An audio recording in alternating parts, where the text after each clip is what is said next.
मिनश्शैतानिर्रजीम बिस्मिल्लाहिर्रहमानिर्रहीम। आज का हमारा टॉपिक है कि गुलाम अहमद कादियानी जो कि एक नबूवत का झूठे दावेदार था। सारी ज़िंदगी उसने झूठ बोले। 3 उसने पेशन गोइयाँ की थी, झूठ बोले थे 2। पहली उसने पेशन गोई ये की थी, झूठ बोला था कि मेरी मौत जो है वो मक्का मुकरमा में होगी या मदीना में होगी। लेकिन सब जानते हैं ये बात जो है तज़किरा जो इसकी किताब है सफ़ा नंबर 584 में, उसमें इसने कहा था कि मेरी मौत जो है वो मक्का में होगी।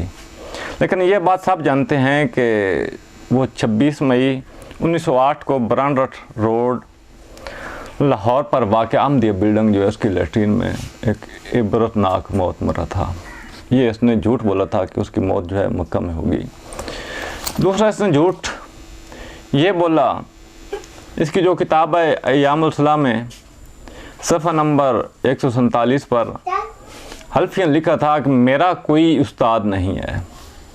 फिर इसने खुद ही इस बात का इतराफ़ किया था कि फजल अहमद और गुल अली शाह नामी उस्तादों से तालीम इसने हासिल की है। यानी कि ये कहना चाहता था कि मैंने किसी से तालीम हासिल नहीं की, जो भी मेरे इल्म है या जो मेरी तालीम है या अल्लाह की तरफ से वही के ज़रिए है। लेकिन बाद में इसने खुद ही इतराफ़ कर लिया था कि मैंने एक फजल अहमद और गुल अली शाह नामी उस्तादों से मैंने तालीम हासिल की है।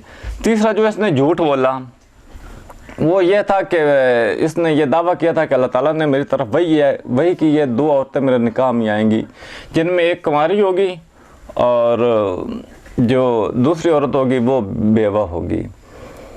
ये बात इसने तरियाकुल क़ुलूब जो इसकी किताब है रूहानी ख़ज़ाइन जिल्द नंबर 15 सफ़ा नंबर 201 पे इसने ये बात कही थी।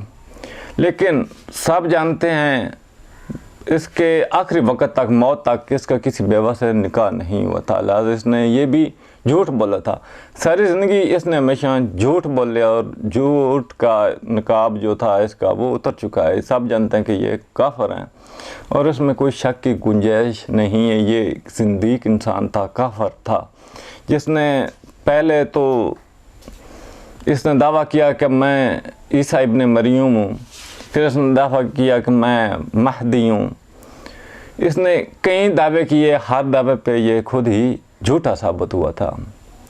अल्लाह ताला इनके और इनके तमाम साथियों से और इस जैसे सोच ख्याल रखने वालों की शर से हमें महफूज रखे और ये एक